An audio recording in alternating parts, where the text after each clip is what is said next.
We're going to talk about a 4-day week. How would you feel about a 4-day week? 0344 499 1000 is the number you need. You can tweet us here at Talk Radio. It's been something that I've always thought that counterintuitively, I wondered whether you'd be more productive and you'd be happier. Now, and it's not as simple as, of course, everybody would like, we'd like a 1-day week, please, thanks, and sit around for the other 6 days, do nothing. But let's be realistic, that can never happen. But how realistic could a 4-day week be? I'm very glad to say that I've got someone in the studio helping me with this question. Aidan Harper, he's from New Economics Foundation, and he's the spokesperson for the 4-day week campaign. So I could imagine, Aidan, that you're a fan of the 4-day week. Absolutely. Yeah, it's a big thing. I think it's what we should be aiming for as an economy and as a society, and it's something that we're talking about more and more, which is really encouraging. Now, I've read up that there are companies. There's a company in New Zealand, Perpetual Guardian, their financial services company, and that they switched 240 staff to from a 5-day week to a 4-day week, maintained their pay. I think that's very important because sometimes people misunderstand it and go, oh, I couldn't do with 1 day's less pay. But it would be the same money, but do the same job, but you do it in 4 days. And it's been a big success for them. Yeah, it's been a massive success. They've, in fact, they've decided to make the change permanent because it makes business sense for them, but the staff are happier. Sickness has gone down, productivity has gone up. The sickness has gone down. Sickness has gone down. So overwork and the impact on mental health is a massive issue with work in today's society. In fact, in the UK, for example, the Health and Safety Executive, the government's own statistic collecting department, found that last year 1 in 4 of all sick days lost in the UK was a direct result of overwork and the impact it has on stress, anxiety and depression. So that's that. I mean, overwork in this country is a huge economic drag. In fact, you could say that there is a crisis in overwork, and that's just the amount of people that can't even present in the workplace, let alone the general malaise that people feel in the day-to-day life, the grinds that people have. I think we need to take that seriously and look at alternative models of working time which seek to address some of those issues, very serious issues around mental health and well-being. But what would you say? I mean, I know there's going to be people listening to this who would say, well, that may be all right for certain companies, but I don't think we can get the work that we do done with one less day's work. It will be impossible, or we'll be working so hard those 4 days that it won't be worth it. And if you are listening to this and you think that a 4-day week would be impossible in your industry, I want to hear from you. Give us a call here. I'm sure Aidan would like to hear from you as well. 0344 499 1000 is the number you need, or tweet us with your thoughts on @TalkRadio. Could it be applicable to all work, all companies, no matter what they do? I mean, this is a really important question to ask, and certainly I wouldn't make an argument, so simple to say we should all tomorrow move down to a model of working time where we're on 4 days a week, and indeed the 5-day week isn't necessarily a norm at all. But what I am genuinely arguing for is a general reduction in working time to whatever model of work time most suits the particular role and the particular job. And if we look at the history of working time reduction, we can see that it worked better in particular sectors, particularly manufacturing initially in the early 20th century, and then it spread to other sectors. So the very history of, for example, getting the weekend or the 8-hour day was a bit haphazard, and people had to work their way around how do we move towards shorter hours. And indeed, if we look at the changes today that are happening, what type of sectors are more suited to shorter hours initially, but also other sectors. There are ones where you need to be present all day, whether you're a security guard or in social care, and we do have to look very seriously at how you moved towards shorter hours. And I can't really say exactly how those people are going to do it. The expertise comes from the bottom. But this is really interesting because I was doing some research in Reykjavik in Iceland, and they've just moved a vast amount of people within the public sector towards shorter hours.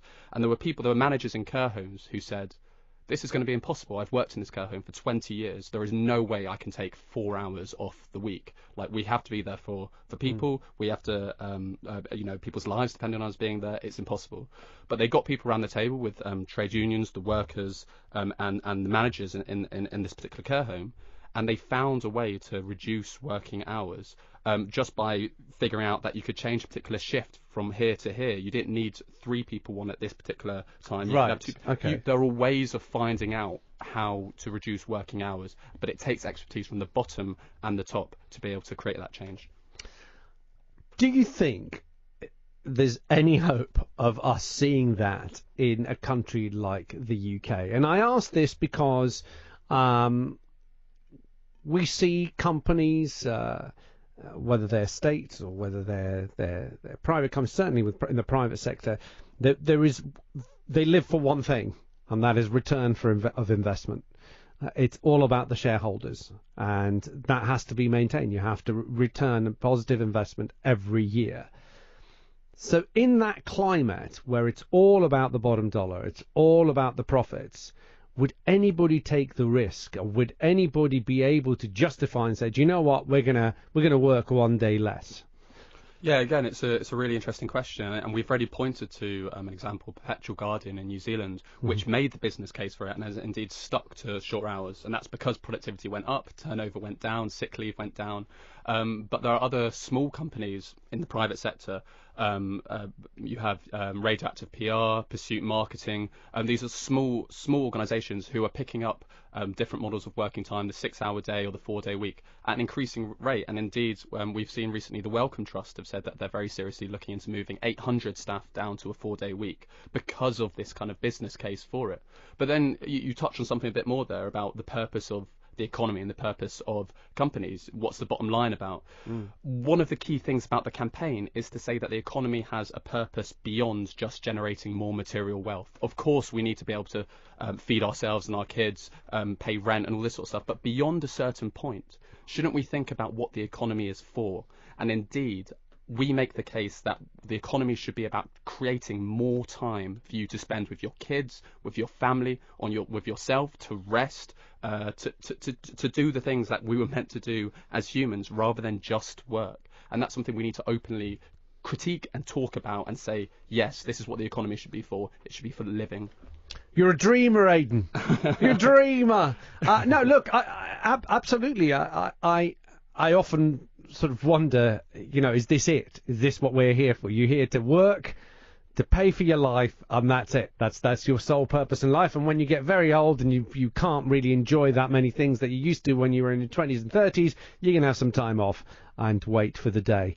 So I totally see it. How about, I guess in the way that you will sell it is by proving that you're not going to see a decrease in productivity, that actually people in the experiments that I've read seem to be able to get everything done in 4 days that they would do in 5 days.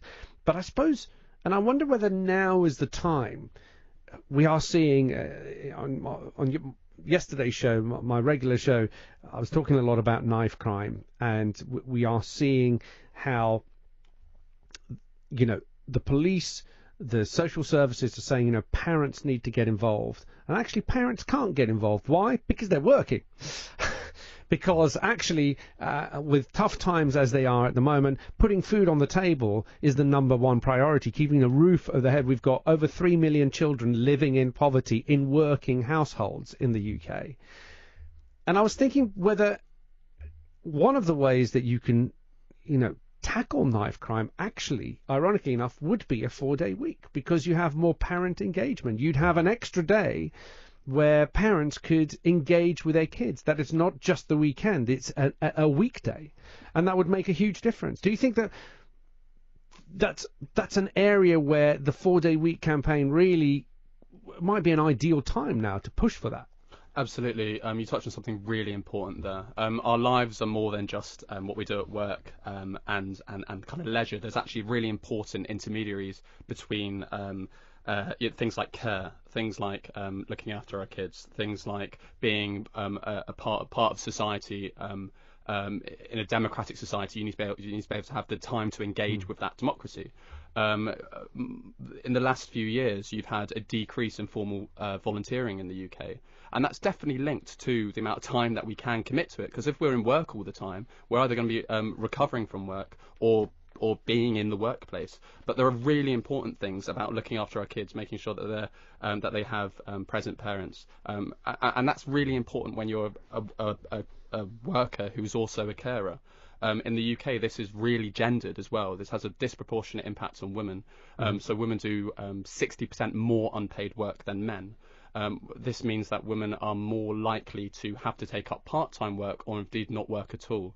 So that leads to inequalities within the workplace, and that women are more likely to be underpaid or not paid as much because they're not on a full-time wage. But also at home, women do far more unpaid domestic labour than men. It was International Women's Day on Friday. Yeah. And this is one of the key issues, that women are more likely to bear those caring responsibilities at home. Rather than men, and that's a basic injustice in society. It also means that women are more likely to burn out in the workplace because they're doing what's called the double shift. They go home from work, do all their domestic duties, and then go into work, and there's no space to rest. That's a basic injustice. One of the arguments for the 4-day week is that it allows for the space to be able to share that unpaid work, but also to create. If 4 weeks was the new full-time, then you have people with caring responsibilities who could take up that form of full-time work. Yeah. Because as we know in this country, part-time work is far more likely to be done by women. It's also paid far less. It's more insecure and offers fewer opportunities for advancement. So if you're trapped in part-time work because of caring responsibilities, that is a basic injustice. You've got a huge mountain to climb, though, don't you? Because, I mean, since the financial crash, we've seen an increase in working hours. We are seeing an increase in the so-called zero contract hours, where people, that doesn't really apply to them a 4-day week because they're on call 24/7, 7 days a week to try and get work as much as they can. And also, to pick up on what you said there, I think sometimes when we talk about carers, a lot of people instinctively will think that's people who are looking after maybe elderly or, but to my mind, every parent is a carer.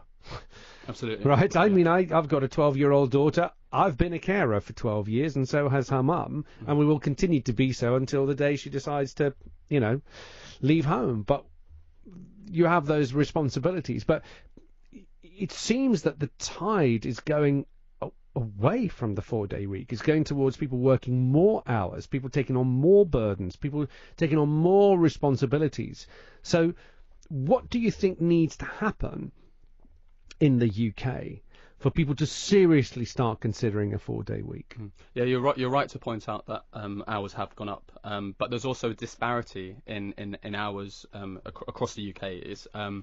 So you have the latest ONS statistics said that 10% of people in this country are overworked and want to work fewer hours, but there's also 14% of the workforce who don't have enough hours and want to work more hours. To work more hours, and this is kind of the logical and moral argument here, is to redistribute work across society, to cut down on hours for people who are overworked, and offer out that work to people who are more likely to be on zero contract hours. Or in low-paid, insecure work. And they do this in Holland, for example. They have what are called generational agreements, whereby older workers in a particular workplace can move down their hours as they get towards the end of their career, and open up opportunities within the workplace for young workers to come in and take up apprenticeships. That makes sense, doesn't it? Absolutely. There are so many different ways of thinking about working time within particular workplaces that we don't even look at. And what I'm saying here is we need to critically examine how working time operates from workplace to workplace, sector to sector, and across the economy, and see it as something that can and indeed should change.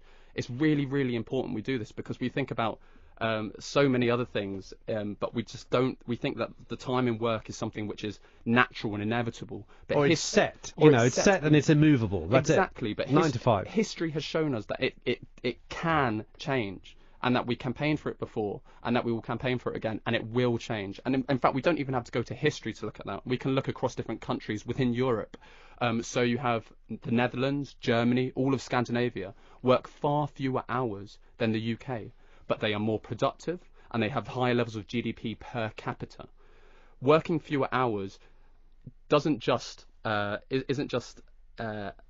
capable within our economy now, but it could actually make our economy stronger, more productive, healthier, happier. Because we're healthier and happier as workers. I mean, you're going to get much better productivity and outcomes with a healthier, happier workforce than you would do with people who feel that they've sort of been locked in there and told you can't come out until you finish the job.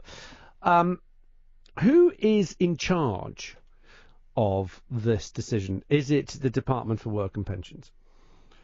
So again, this is something which it sounds very simple when you're talking about it, just saying, oh yeah, tomorrow let's work a 4-day week. But there are various ways in which, and various levels in society in which you can move towards short hours. So you can think about the individual, you can think about the workplace and the boss there, you can think about trade union negotiations, and you can think about legislation. And those are the various ways in which there are mechanisms of change to move towards shorter hours. It's a complex, multifaceted process. We've already talked about individual businesses making a change towards short hours, but trade unions have a big role here. So the CWU, the Communication Workers Union, they won the 35-hour week last year, reducing their hours from 39 to 35 hours for 134,000 postal workers. Right. And interestingly, that was a direct response to automation, which we haven't yet talked about here. Yes. And what happened in this case is there was the back part of the parcel packaging process was mechanized. New technology was used to speed up that process. And the Communication Workers Union said, that's fine, that's great, increase productivity, by all means, we're fully behind that. But when you do increase productivity as a result of new technologies, we say that the gains from that productivity should be shared evenly and fairly with workers and shareholders in the form of working time reduction.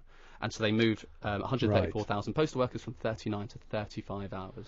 How I know we've got to take a break in a second, but before you leave us, how do you think automation is going to play a part? I mean, you've already given a good example there where, postal workers, a process became automated, therefore the time that they would have spent doing that has now been given as a reduction in working hours. But I would hope not a reduction in pay. No. But how do you think automation is going to have an impact on maybe this 4-day week coming in, because actually machines are doing a much better job the rest of the hours? Absolutely. It's something that we have to grapple with, and very, very quickly, because automation is going to have a massive impact on our labour force. And I don't believe in this dystopia where there's going to be widespread unemployment or anything like that, but it will have an impact on how work is paid. It's going to what's called a hollowing out of the labour market. We have a growing, increasing amount of low-paid, insecure work, whether it's around the gig economy or things like that, and an increasingly small amount of secure work at the top. This increases inequality, social instability, and this needs to be grappled with quickly, because automation could and indeed should be a very good thing for society, right? We increase productivity, we increase the amount of material wealth we can build. But what we need to do is say, how is that going to be shared fairly across society? And I think it's important to follow the case of the CWU here and make the argument that the gains from productivity should be shared fairly across society and in the form of working time reduction. Automation promises an alternative future. But we need to politicise that very quickly and not just accept it to be something which just happens to us. We need to ensure that automation has a positive impact on us in the form of a 4-day week. Aidan, thank you so much. Thank you for coming in. I think we should pick up the automation chat at some point and delve deeper into that, because it's not really spoken about, and yet it's creeping in. It's happening, and it's going to happen, and there's nothing we can do to stop it. Thank you so much for your time. That's Aidan Harper, New Economics Foundation spokesperson for the 4-day week campaign.